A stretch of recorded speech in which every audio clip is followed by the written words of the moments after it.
you are, to my knowledge, the only leader of a prominent nation who was abducted by aliens and taken up on a spacecraft while you were a sitting president in 1997. And so it's an absolute honor to be with you. I want to maybe just start with the abduction itself. We spoke a little bit about this, but what happened to you in September of 1997? Well, the most ordinary thing happened. Probably what happens to many aliens, that is, Earthlings. You know, we call them aliens, and they call us the same, because we are the fifth civilization on our Earth. Everything seemed ordinary. It was at the end of September 1997. I was in Moscow on a business trip at that time.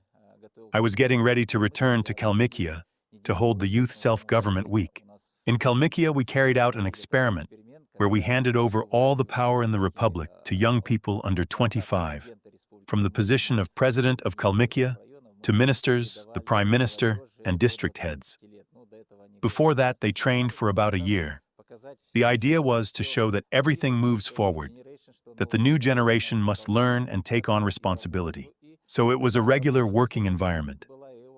And around 10 in the evening, I returned from our Republic of Kalmykia office, which is located in Moscow, not far from my apartment. I got there, turned on the television, as usual, and lay down to sleep to get some rest. Later, I kept analyzing the situation. Was it a dream or not? But I had three witnesses: the driver, my assistant, the minister of the Republic of Kalmykia, and my friend, who came for me the next day. So I turned off the television, and then it was like a vision, like a half-dream. But I think it was reality, because I saw someone, or rather some sound was coming. My apartment is on the top floor, only the roof above. There were no nearby balconies to move from one to another. It was September, and I always sleep with an open window. And now someone is calling me. I approached the window, and there was something like a translucent pipe glowing, made of some matter. Or maybe it was some kind of energy, and someone called me to go there. At first, I thought about whether to go or not, like any person would, because it was kind of in plain sight. But I decided to go. Everything unknown is interesting to me. So I went along this tube, or corridor, and found myself in a space, a very large space. There were many people, or rather beings, very similar to us. As the great Buddha wrote 2,600 years ago, in our solar system, there are 4 more planets similar to planet Earth, where practically the same exact people live, only with different skin color, and therefore, it wasn't too surprising to me. You know, in childhood, when we played football, we saw a saucer hovering over the football field, a few dozen boys watching it. Then, when I was at the Artek summer camp near Mount Ayudag in the Republic of Crimea, and later, when I served in the Soviet Army as well. So what did the aliens look like? Their faces, and what were they wearing? I saw them clearly, although there was a bit of a lack of air. They were wearing yellow garments. One of them kind of suggested that I should press somewhere here on the chest. I pressed, and then it was easy to breathe again. I felt pretty comfortable. The air even smelled like the sea or the forest or something. I was pretty calm. I wasn't nervous. I just asked, "Will we be here for long?" They said, "We'll be back soon." Then I remembered the science fiction stories I had read about time fluctuation. I said, "Maybe an hour will pass here, and on Earth 100 or 1,000 years will have passed. And when we will return there, I will not meet my friends, nor my family, nor anyone. Maybe we will find ourselves there, in another time, in another millennium." But the one who was escorting me said, "It's fine. We'll return you to where we took you from, and at the same time." I was a bit surprised at first, because I was speaking and they were not. Reminded me of my meetings with the Bulgarian prophet Baba Vanga, a very famous prophet. She was blind. She was answering before the translator had time to finish asking the question. It was the same situation with those beings who were, well, on our planet at that moment in time. So I calmly asked a question, and they answered, through thoughts. You know, there was once a state, or rather a civilization, called Atlantis, where people also communicated through thoughts.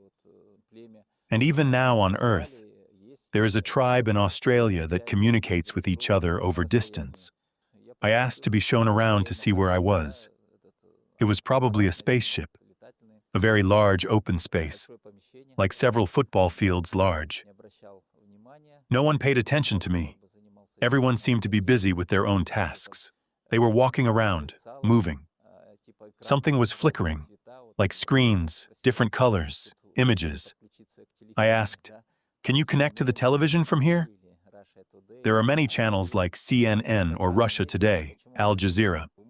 I said, "Why can't you address the people of Earth right now? Let the people of Earth know that you exist, that you have arrived, and now observing. Or I can address them instead and say that I have met you, interesting ones. We have waited for you so long. People like the great Tsiolkovsky and Sergei Korolev, the first person in space, Yuri Gagarin, on the 12th of April, 1961.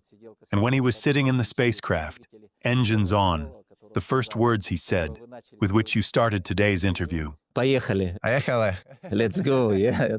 And then Gagarin said the words, "Let's go." And the rocket lifted off from the ground towards the new, the unknown. They looked at me and said, "It's still early. You have not yet reached the level in your civilization's development to communicate with us." I said, "How come? We have television, the internet, spacecrafts." They asked, "Do you converse with ants?"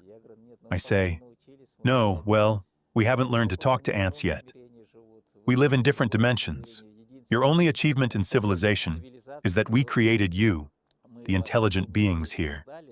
Not only humans, but everything that surrounds us, like animals, everything living around us, also has intelligence. The same goes for cats, dogs, cows, and so on. Your only civilizational leap is that before you used to eat them raw, and now you kill and cook them, and eat them in restaurants by candlelight. That is your level of development.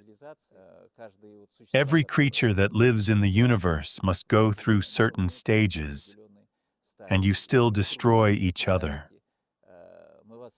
We kinda created you here. Gave you a beautiful land, rivers, lakes, seas, and you pollute it with industrial waste, burn, cut down these forests. Right now, there are over 117 armed conflicts happening around the world. You are so beautiful. You have 2 arms, 2 legs, a head on your shoulders. Yet you direct all your science and efforts towards inventing weapons to kill each other as much as possible. Whether it's bacterial, chemical weapons, atomic weapons, or neutron weapons, you are always coming up with ways to kill more people. I recall the words of Nobel Prize winner Albert Einstein when he was asked, "What will the Third World War be like? What weapons will be used?" He said, "I don't know about the Third World War, but I know what people will use in the Fourth World War. Sticks and clubs, like our ancestors." And so, that's where our discussion ended, about whether to connect to television or not. On the other hand, they said they didn't want to disrupt the course of our civilization. You are currently at an embryonic level still. You have a scientist, Charles Darwin. He said that everything evolves evolutionarily. First, living beings were in the water.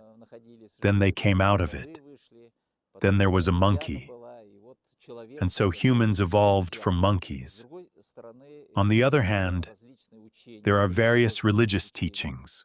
You have books, like the Bible in Christianity, and others, like Islam, Buddhism, Judaism, and others, that talks about something else.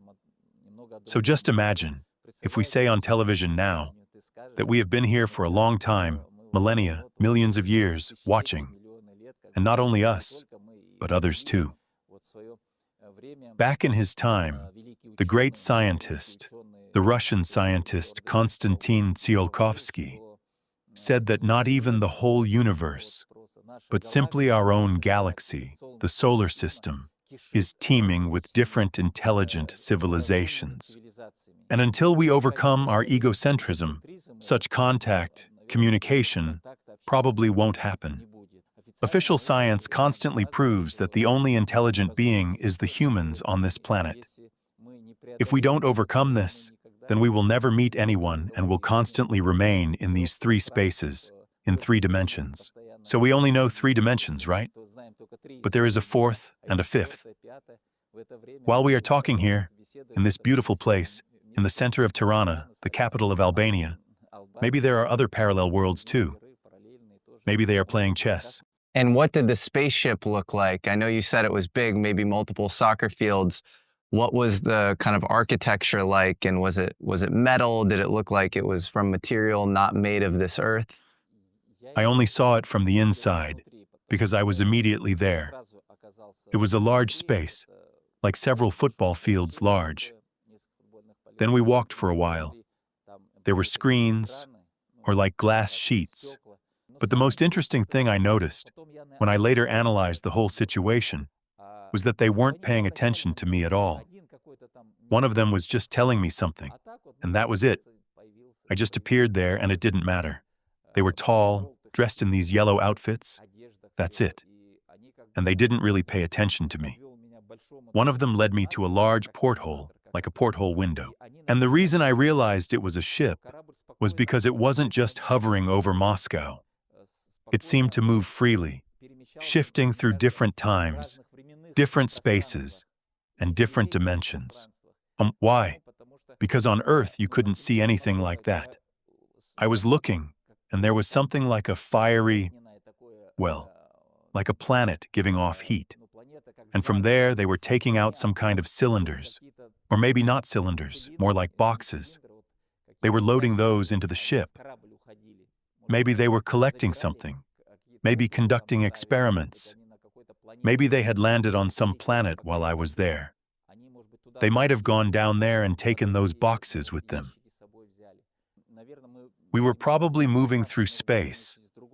Maybe it came from the fourth dimension, because now, according to quantum mechanics, according to quantum theory, objects can move in a matter of seconds from one end of the universe to another.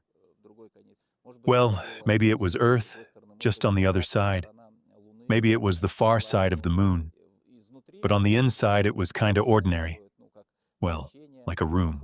They resemble us, as I already mentioned. Tall, yellow clothing.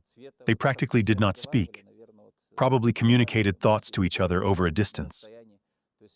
I didn't feel anything unusual. Well, it seemed like I was in some kind of laboratory, a scientific laboratory, or a practical laboratory. I realized it was a spaceship, because there were somewhat different people around me. But on the other hand, perhaps they could influence the state of the mind so that a person wouldn't go insane immediately. Because when I returned back to reality, to my apartment in the city of Moscow, I felt normal. My friends were already in the apartment, looking for me for over an hour, and couldn't find me. And then I came out of the bedroom, which they had entered and exited 10 times already. They even called the police. Everyone was looking for me. They arrived to pick me up at 11 in the morning. My assistant had the keys. He opened the door, they went in, went to the kitchen to put the kettle on. Then my friend says, "We need to wake Kirsan up. We have to go to the airport." The bedroom door was open. They go in, and I'm not there. Slippers are in place, phones are in place. They checked the bathroom and every other room in the apartment. But, well, I wasn't there. The balcony door was open, and that's it. They went downstairs, asked the security, and he said, "Well, I didn't see him leave anywhere." The building isn't very big. They checked the video cameras.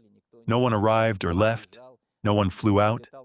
But the camera wasn't looking at the sky, mostly at the entrance and exit. And for a whole hour, they were searching, wondering where I was.